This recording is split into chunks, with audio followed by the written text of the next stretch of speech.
Pandemia, candidato. Claro. Nos momentos mais dramáticos, o senhor imitou pacientes de Covid com falta de ar. Sobre as mortes, o senhor disse, e daí, eu não sou coveiro? O senhor estimulou o uso e usou dinheiro público para comprar medicamento comprovadamente ineficaz contra a Covid. O senhor desestimulou a vacinação. O senhor não teme ser responsabilizado, senão pelos eleitores, pela história? Olha, nós compramos mais de 500 milhões de doses de vacina. Só não se vacinou quem não quis. Eu acho que vocês dois se vacinaram. Comprada por mim.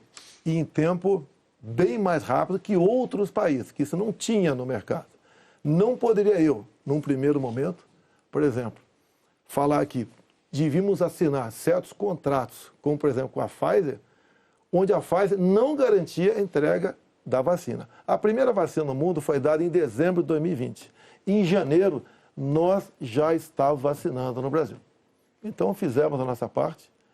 E o grande erro disso tudo foi um trabalho forte da grande mídia, entre eles a Globo, desestimulando os médicos a fazerem o tratamento precoce, que isso é conhecido como uma liberdade do médico. Quando algo é desconhecido, como até hoje é desconhecido ainda os efeitos possíveis, efeitos colaterais da vacina, desaconselhar, inibir, ameaçar, caçar o registro de médicos. Isso que foi errado feito durante a pandemia. Mas, candidato, o senhor desestimulou a vacinação. Isso não tem nada a ver com liberdade. O senhor chegou a dizer que quem tomasse a vacina poderia virar jacaré.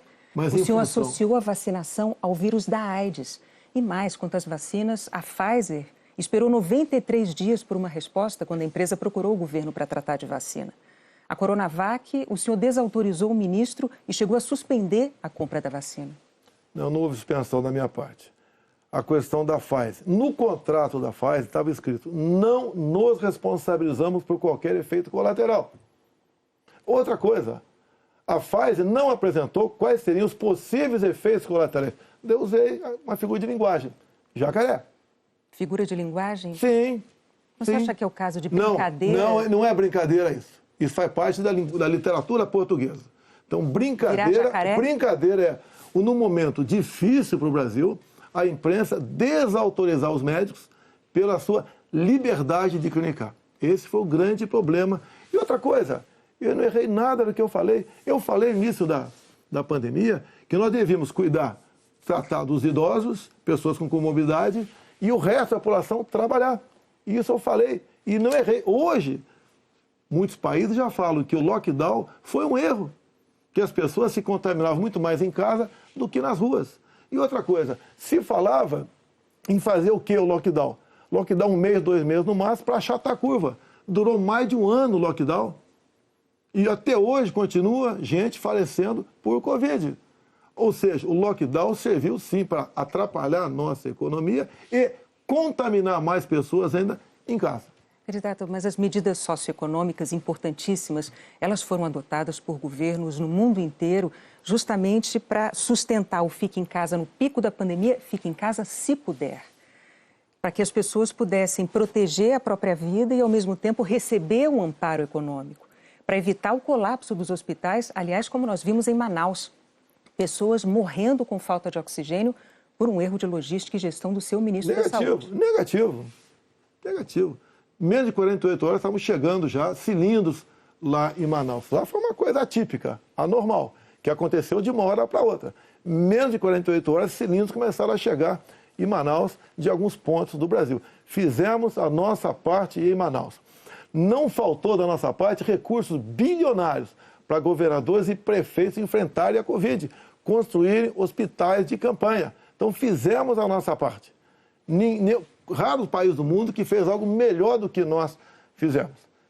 E o resultado, até o OMS reconhece isso daí. Fizemos a nossa parte. O senhor mencionou 48 horas, o fato é que Manaus ficou uma semana, mais de uma semana, 9 dias, sem receber o apoio as pessoas com falta de oxigênio nos hospitais. Não é verdade isso. Agora, não é verdade. Candidato, sobre o seu comportamento, com as frases que eu mencionei, imitando pacientes com falta de ar, muitos viram isso como um sinal de falta de compaixão. Eu queria que você botasse no ar eu imitando falta de ar. Realmente... Mas falta de compaixão... Ah, bom, então você começou a mudar. Desculpe, você começou a mudar, tudo bem. Para eu completar a minha frase, muitos viram isso como uma falta de compaixão, de solidariedade com os doentes, com as vítimas, com os parentes das vítimas. O senhor se arrepende? A solidariedade, eu me manifestei conversando com o povo nas ruas, visitando a periferia de Brasília, vendo pessoas humildes que foram obrigadas a ficar em casa sem ter um só apoio do governador ou prefeito. Isso que aconteceu. E nós fizemos exatamente o quê? Demos o auxílio emergencial imediatamente. 68 milhões de pessoas humildes começaram a receber o auxílio emergencial. Eles estavam condenados a morrer de fome dentro de casa. O senhor não se arrepende das declarações? Ou ir para as ruas, fazer o que não queriam. Poderiam ter um caos na rua, caos porque pessoas com fome iam para a rua. Criamos imediatamente o auxílio emergencial. Fizemos a nossa parte. Demos tanto dinheiro para governadores e prefeitos que a gente não tem notícia de eles terem atrasado folha de pagamento ou até mesmo 13º. E quando tivemos a oportunidade de investigar fraudes, aquela CPI do circo feita por Renan Calheiros, Omar Aziz e Randolfo Rodrigues, não quiseram investigar os desvios de recursos enviados para 9 governadores do Nordeste.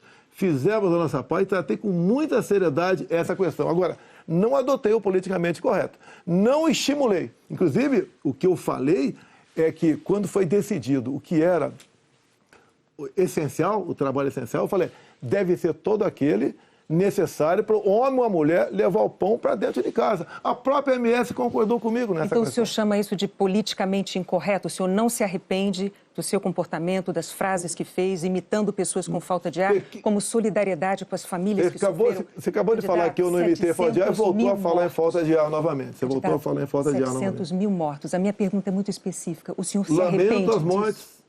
Não tem que não perder um parente, um amigo. Lamento as mortes. Agora, não poderia ser tratada a Covid da forma como começou a ser tratada. E quando você fala em tratamento precoce, lembre-se que no protocolo do Mandetta tinha o tratamento precoce lá, mas só em casos graves, onde eu não concordei com ele. No início, o protocolo do Mandetta era vá para casa. Quando sentir falta de ar, procura um hospital. Eu falei, procurar para quê se não tem remédio? E não tinha vacina também naquele momento. Bom, vamos falar de economia? Eu só queria observar, a Renata não retirou observação sobre o fato de o senhor ter imitado pessoas com falta de ar. Ela disse, não. Ela disse que o senhor imitou gente com falta de ar e que faltou também a solidariedade. Foram as duas coisas. E o senhor não respondeu mas, candidato, o senhor já deixou claro não, que o senhor acha que mais brasileiros se contaminaram por ficar dentro de casa sem se expor. Não, o senhor disse isso. Nova York mostra isso aí. O senhor disse isso. Então, vamos agora para a economia. A contaminação está mais dentro de casa do que fora de casa.